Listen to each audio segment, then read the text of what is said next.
Welcome back, everybody, to Orthodox Review, the most uneducated educational program here on the internet. I'm the guy with 1.5 thumbs. I'm your host. And today, we're going to be discussing the Divine Liturgy. This is a crash course in the history of the Divine Liturgy. And I don't have fancy equipment with which to do overlay cards and pictures and animations and stuff like that. So I'm going to suggest that you just, if at all possible, turn the screen off. If you're one of those people that pays for YouTube Premium, and if not, just look away, find something else to look at, and let me regale you with a little bit of church history from a semi uneducated perspective. This is gonna be weird, folks. Bear with me. Okay, so way back before even we have the institution of the words of the liturgy, we have the feeding miracles in all four Gospels. And that kind of prefigures the Eucharist. So you have Christ blesses and breaks the bread, gives it to his disciples to distribute. And so already we see that formula. And post-resurrection, we have both the breaking of the bread at Emmaus. Christ, takes the bread, gives thanks, breaks it, and as it says, they knew him in the breaking of the bread. And then also we have the meal with John not with John, the meal with Peter and the disciple in the book of John, where it's the same thing. He gives thanks.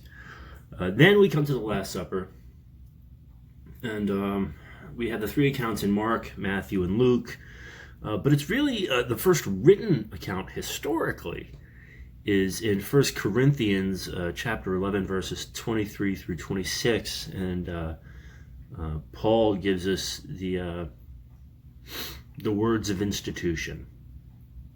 So there we have the setup for all of this. Now, so post-resurrection, we have first century Jewish meals, and this is a very, very truncated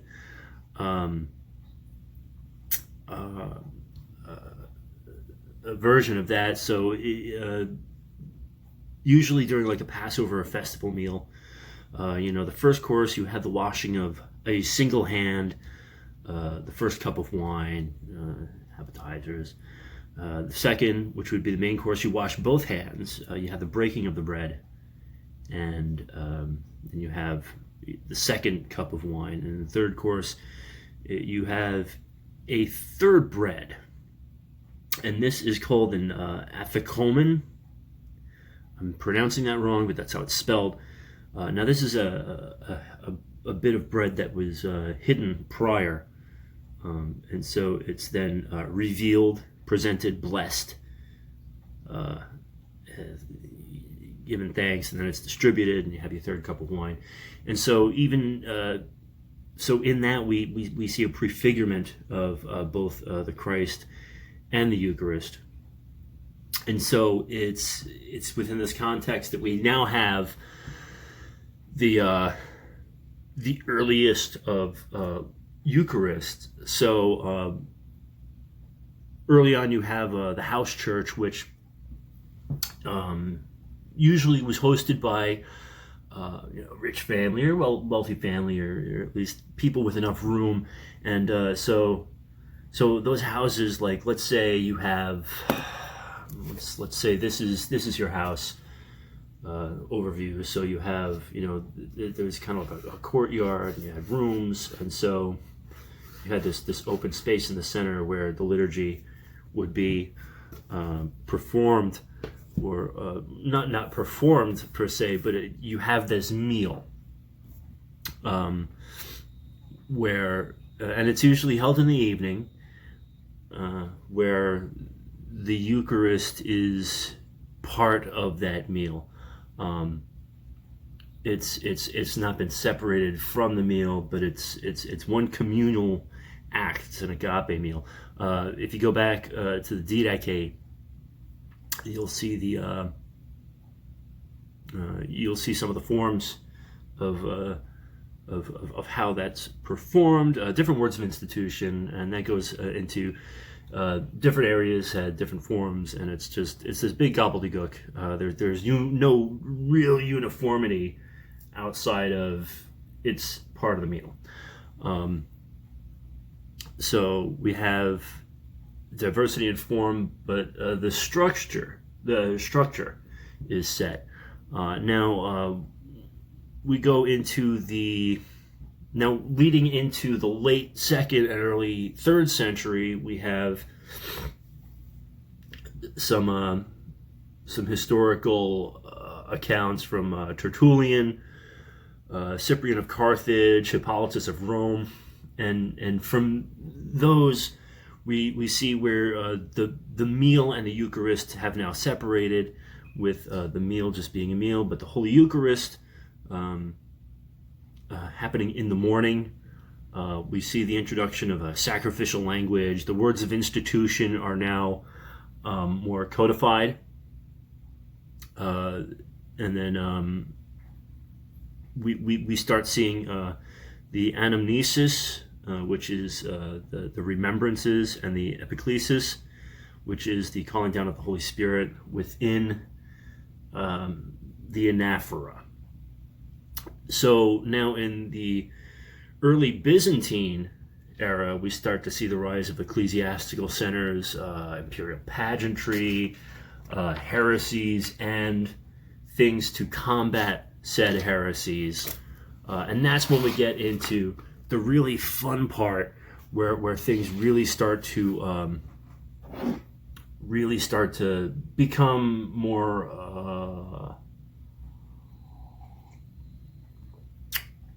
recognizable.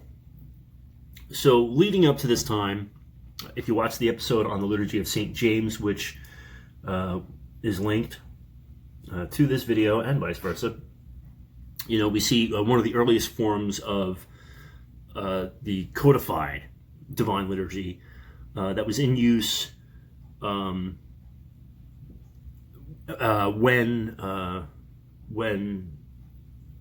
the capitals moved to Constantinople, and we have the legalization of Christianity. And so that being one of the forms that was born in Jerusalem and grew up there. So now, in the Byzantine period, we start to see some of the pageantry that we see in our services today. And really the current liturgical form grew out of Hagia Sophia. So you have the liturgy itself begins inside the church with what Emperor Justinian added, the hymn Only Begotten Son, which was added to refute the Monophysites, and then Trisagion and the Politikia, and then you have the Great Entrance, which happened in silence, and later on the cherubic hymn was added. So the parts of the liturgy that we know today, the antiphons, Holy God, hymns for the day, all that took place outside the church, because those were things that happened on the way to church. Constantinople was kind of like a city as a church. So you'd have groups of people that were stopping at these other churches on the way on Sunday to the Hagia Sophia, and you'd stop and they'd sing a song to that church. And then, as the bishop and the king and everyone, they're processing to the church, and that's where the antiphons kind of come from. And so it's only after iconoclasm and the Seventh Ecumenical Council that a lot of this stuff becomes internalized, like it's brought into the church. Now, I could go into reasons why they did all this stuff outside of the church, but we'd be here all day. And this is a crash course, not a full course, uneducated, keeping it real. So it's also noted that the proskylidy is performed by the deacons outside of the church building and then brought in. So that offering that we have in that entrance originally happened off-site. Of course, a lot of that had to do with, you have all these people. So once all these things are moved into the church building proper, the priest can just do it himself, priest or bishop, and then, of course, you have the addition of the commemorations, whatever. So when we get to the Seventh Ecumenical Council, and this is really where everything solidifies. Okay, so we start seeing monastics being brought in for bishops. And so the monastic liturgical form comes with them, mostly from the Studite monastery. Hey. So we have what we call now the stational liturgy, where everything happens on-site, in-site, and then that's at the point where the Old Testament reading kind of comes out of the liturgy. The liturgy of St. John Chrysostom, which was not very prominent, becomes the main liturgy. So you have the liturgies of St. James and St. Basil, where the anaphoras were more eschatological. The anaphora of St. John more of a monastic anaphora, but because the monastics are in charge now, that's the liturgy we get on Sundays, whereas the liturgies of St. Basil and to a lesser degree St. James and St. Mark with their eschatological, I love saying that word, and one of these days I'm going to get really good at saying it fast, eschatological, Eucharistic anaphoras, relegated to major feast days. Now, to bridge the gap between this little talk and the episode on the liturgy of St. James, okay, so the liturgy of St. James was used in Jerusalem and was lost there when the Latins kind of took over during the Crusades. And so the post-Crusade period is where they adopt the liturgies of Constantinople. And also by this time we are seeing the printing press, and so everything's just being made a lot easier to codify. And that's why you find that by the 12th century you're seeing less and less diversity in liturgies, and then by the time the printing press rolls around, it's pretty much done for. Now, I had all sorts of fun charts and stuff that I had drawn out here that, whatever. But there is your crash course in the Divine Liturgy, and maybe that'll give you a little bit of insight into why things are the way they are. I would highly recommend that if it's something worth, that's, of course it's something worth looking into. If it's something you want to look further into, there's a couple of great presentations that you can find here on YouTube, but always feel free to ask your priest about these things. My catechism in the church, I was kind of given a similar crash course by my priest because he wanted me to understand the liturgy as much as possible. So, I mean, he went into even greater detail with me. Like, we spent about a month learning the liturgy, or we spent a month, him teaching me about the liturgy and all that. Like, man, I really wish I could have done a graphic of like the Hagia Sophia and how everything worked. Like, there was the ambo, like in the center of the church, where there were steps up, and that's where the preaching was done, and then there was the solea, and then the altar, and then this kind of roundish concave area where the bishops and clergy sat, and there was this very, very, very high place where the bishop was, and the bishop could preach from there, and everyone in the church could see the bishop. And it was, oh man, it was so magnificent. And of course, because of that, we have the way things are now with like the iconostasis being before the altar area, and it was just, I could do another episode on that. Anyway, you know me, I don't like to keep things too long-winded, but anyway, there you go. There's your crash course in the liturgy. Love you all the bits and pieces.